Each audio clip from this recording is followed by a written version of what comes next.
Le chef de l'État a rendu visite aux nouvelles recrues de FARDC en formation à Kitona. Félix Tshisekedi leur a promis son accompagnement.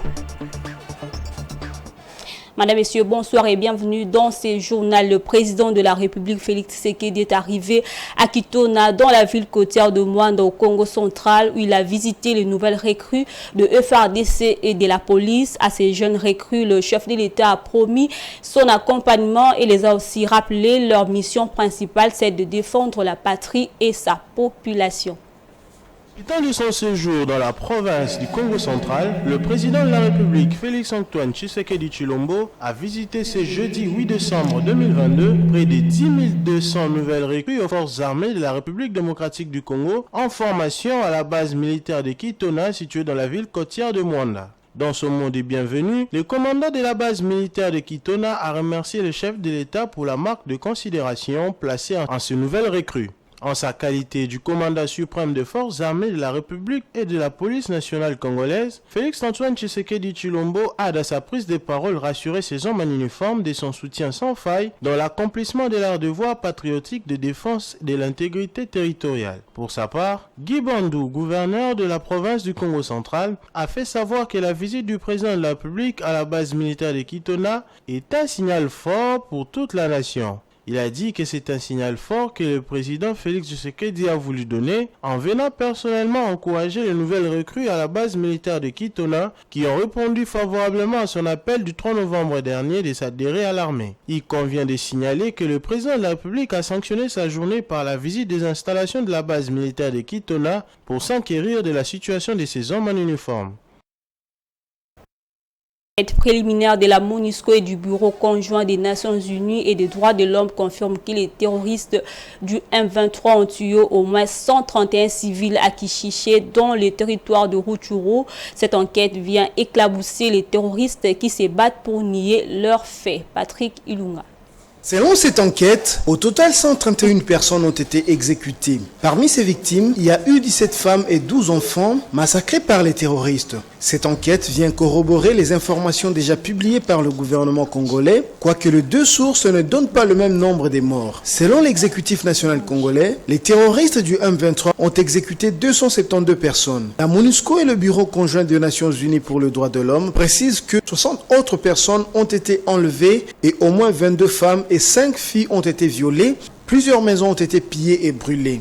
Ces assassinats ont été perpétrés à Kishiché et à Bambo, deux villages du territoire de Rutshuru dans le nord Kivu. Des témoins ont également déclaré que la plupart des survivants ont été empêchés de quitter les villages saccagés par le M23. Toujours selon la MONUSCO, des éléments du mouvement du 23 mars auraient enterré eux-mêmes des corps de victimes, dans ce qui pourrait être une tentative de destruction des preuves de leurs crimes. Au niveau national, les autorités congolaises ont déjà ouvert une procédure judiciaire pour que les auteurs de ces crimes répondent de leurs actes. Une démarche est également entreprise pour que ces massacres soient reconnus par la Cour pénale internationale comme crimes de guerre et crimes contre l'humanité. Autre chose, le directeur du cabinet du Premier ministre Paul Gaspard Ngondankoyi a procédé ce mercredi au lancement de l'atelier de renforcement de capacités sur l'intégration des aspects genre dans le cadre stratégique de la primature et dans son nouveau programme d'action prioritaire. Ces assises sont organisées par la primature en collaboration avec l'ONU Femmes.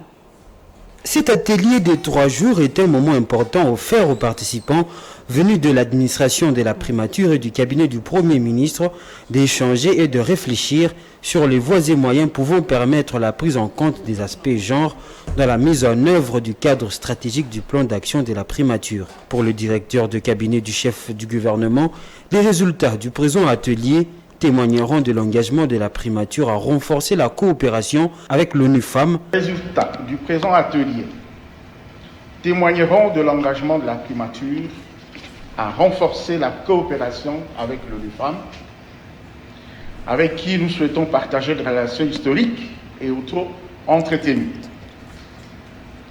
Nous espérons échanger longuement avec votre agence, madame, sur le type de collaboration à mener en 2023. Pour mettre en œuvre le cadre stratégique de la primature et son nouveau programme d'action. Le Premier ministre Samalou Kondé attend à l'issue de cet atelier qu'il y ait des échanges qui permettront un renforcement des capacités des agents de la primature sur les aspects genre. À l'issue de ces travaux, Son Excellence, Monsieur le Premier ministre, attend de votre part des échanges conviviaux qui permettront à la primature notamment de renforcer les capacités des agents publics de la primature sur les aspects genre et promouvoir les échanges d'expérience. La représentante de l'ONU Femmes en RDC a plaidé pour que l'aspect genre soit pris en compte dans la mise en œuvre de différentes politiques et stratégies de la primature. Elle a invité les femmes elles-mêmes à s'impliquer dans ce processus, surtout à participer aux activités de la primature. Et puis dans le cadre de la coopération RDC-Japon, la ministre de Mines Antoinette Samba Kalambaye a reçu la liste de minerais stratégiques et spécifiques dont le Japon a besoin pour investir en République démocratique du Congo. Cette cérémonie s'est déroulée autour d'un déjeuner d'affaires avec le membre du gouvernement nippon. Suivez.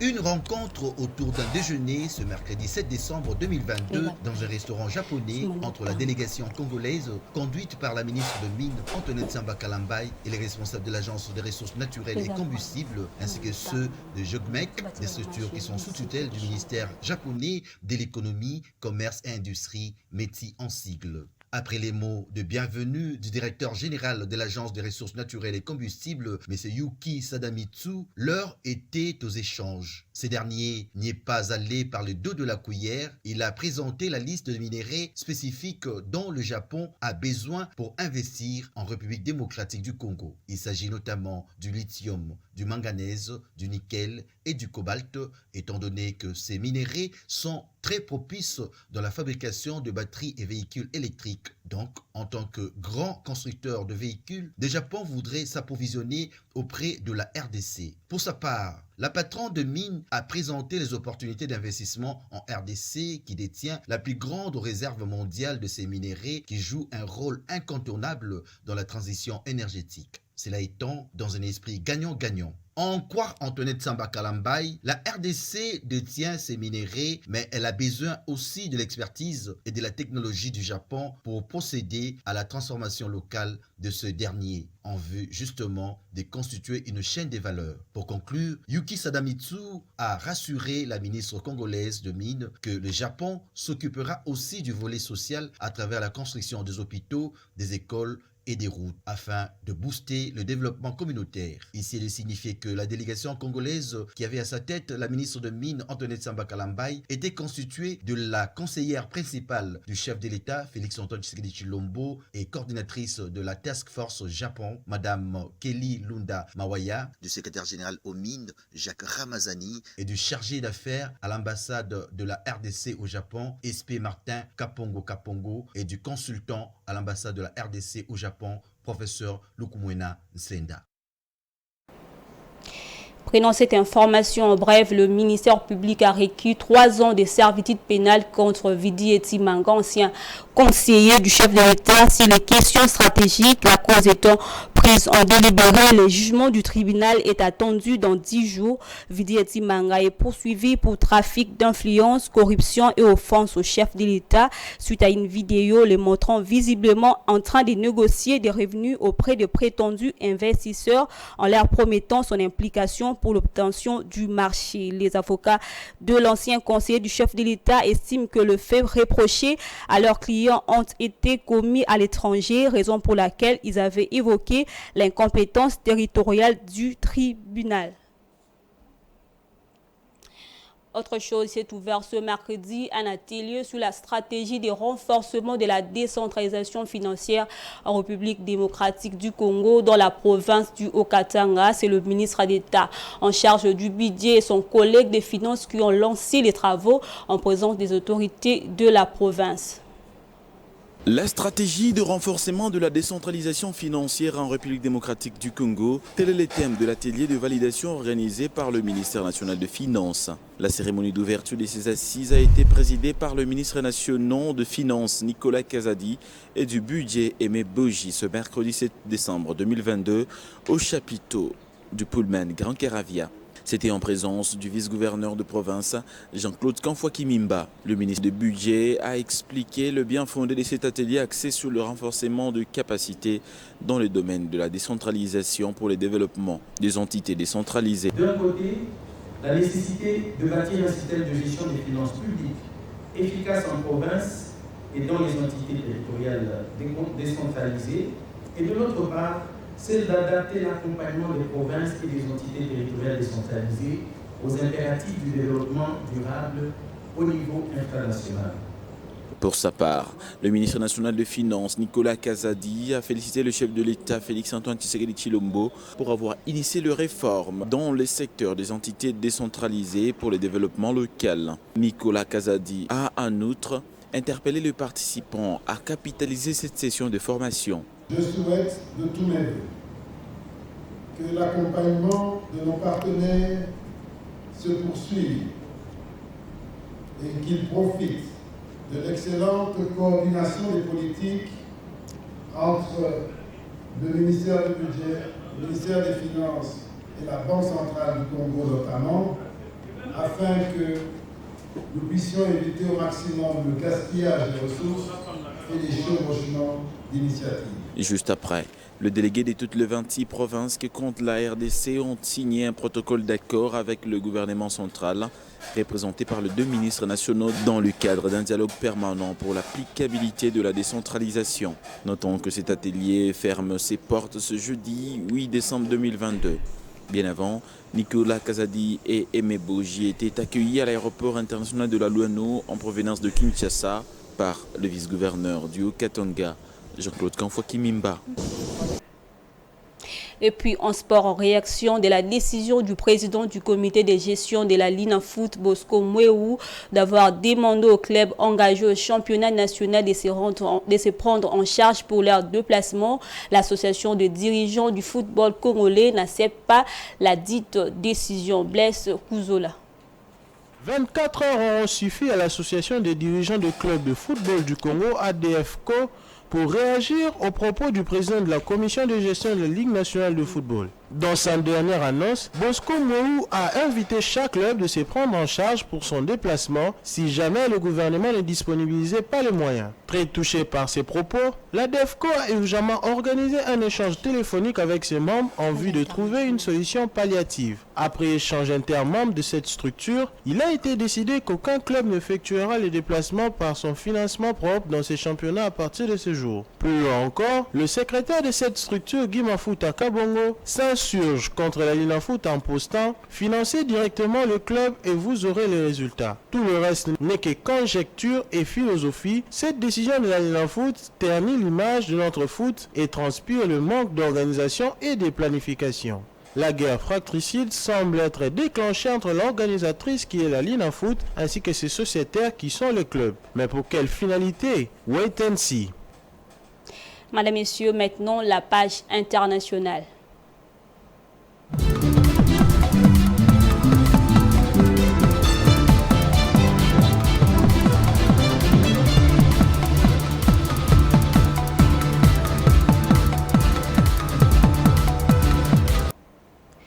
Le renforcement de la résilience des économies africaines préoccupe les experts. Malgré leurs efforts à se développer, elles demeurent exposées au choc car dépendantes des importations. La Commission économique pour l'Afrique des Nations Unies préconise la diversification pour une croissance forte et durable. La crise de Covid-19 et le conflit russo-ukrainien ont mis à jour la vulnérabilité des économies africaines adossées aux importations. Même si certaines de ces économies affichent de bons points, les économies africaines demeurent fragiles à cause notamment d'un manque de structures de transformation locale. Et la diversification économique permet de nous isoler des chocs exogènes. On n'a pas de choix, il faut diversifier. Et pour nous, diversifier signifie augmenter la part des produits manufacturiers dans le PIB des pays de l'Afrique centrale. Et cela passe par l'industrialisation. Il faut industrialiser. Et industrialiser, avec les moyens et les dotations que nous avons, c'est donner de la valeur ajoutée à nos matières premières. Là, c'est l'axe stratégique. Nous voulons que les pays donnent de la valeur ajoutée, transforment localement leurs matières premières, afin que nous puissions passer des premières phases de la chaîne de valeur à des phases plus élevées et granger beaucoup plus de nos dotations en matière première. Le déficit persistant d'industrialisation entrave les économies africaines qui restent largement tributaires de l'agriculture et de l'exportation de matières premières. Lors de la 8e édition de l'African CEO Forum, ouvert le 13 juin 2022 à Abidjan, le président du Ghana, Nana Akufo-Addo, avait identifié les points à même de contribuer à la croissance des économies africaines. Il s'agit notamment de l'import-substitution qui devrait favoriser la création d'emplois, du développement de points de transformation de matières premières, mais surtout la diversification industrielle qui crée des chaînes de valeur et l'éclosion de champions nationaux dans les domaines tels que l'agriculture, l'agro-industrie, l'énergie et l'industrie. Une sous-région qui dépend que de l'exportation des produits de base, des matières premières, est une sous-région vulnérable. Vulnérable dans la mesure où les coûts des matières premières, nous ne les maîtrisons pas. Vulnérable dans la mesure où le commerce des matières premières n'a pas propulsé le développement industriel de nos pays. Et lorsqu'on ne s'industrialise pas, on ne crée pas les emplois de qualité. Pour une population majoritairement jeune, nous sommes en train de rater un rendez-vous d'emploi décent pour la majorité d'entre nous. Selon les experts, l'Afrique doit poser comme socle son potentiel agricole, touristique et minier, tout en misant sur l'exploitation locale et le transformer en avantage concurrentiel, notamment au niveau du secteur industriel et manufacturier, pour mettre en place une croissance forte, résiliente et durable. Pour financer ses objectifs de croissance pétro-ivoire, l'entreprise pétrolière ivoirienne sollicite le marché des capitaux de l'UEMOA. La société a lancé sur la période du 7 au 20 décembre 2022 un emprunt obligatoire de 30 milliards de francs CFA par appel public à l'épargne avec un taux d'intérêt de 6,8% et une maturité de 7 ans différée de 2 ans. Edouard Funda. 30 milliards de francs CFA, c'est le montant de l'emprunt obligatoire qu'émet du 7 au 20 décembre 2022 Petro-Ivoire, entreprise pétrolière ivoirienne par appel public à l'épargne. L'obligation d'une valeur minimale de 10 000 francs CFA propose un taux d'intérêt annuel de 6,8% aux investisseurs pour un remboursement semestriel à raison d'un dixième du capital sur 7 ans avec un différé de 2 ans. Près de 9,7 milliards de francs CFA seront distribués au titre des intérêts sur cette opération. Petro-Ivoire souhaite améliorer sa productivité et renforcer son positionnement de leader sur les marchés du pétrole en Côte d'Ivoire. Petro-Ivoire a connu un bond de près de 40% de son chiffre d'affaires en 2021 pour atteindre 173 milliards de francs CFA, soit le plus élevé depuis 2016. La société pétrolière prévoit plusieurs projets d'investissement dès 2023, notamment sur les plans énergétiques et un début des opérations en dehors de la Côte d'Ivoire. Avec un réseau de 77 stations-service à ce jour, Petro-Ivoire opère avec succès depuis 1994 sur les marchés ivoiriens de la distribution des produits pétroliers et dérivés. L'entreprise appelle les investisseurs, les opérateurs économiques et les épargnants du marché régional de l'Union économique et monétaire ouest-africaine à s'engager dans cette opération afin d'atteindre ses objectifs de croissance. Ce journal est terminé. Place au rappel de titres. Le chef de l'État a rendu visite aux nouvelles recrues de FARDC en formation à Kitona. Félix Tshisekedi leur a promis son accompagnement. Vous l'avez suivi dans ce journal. Voilà, c'est la fin de ce journal. Merci à vous de l'avoir suivi. Au revoir.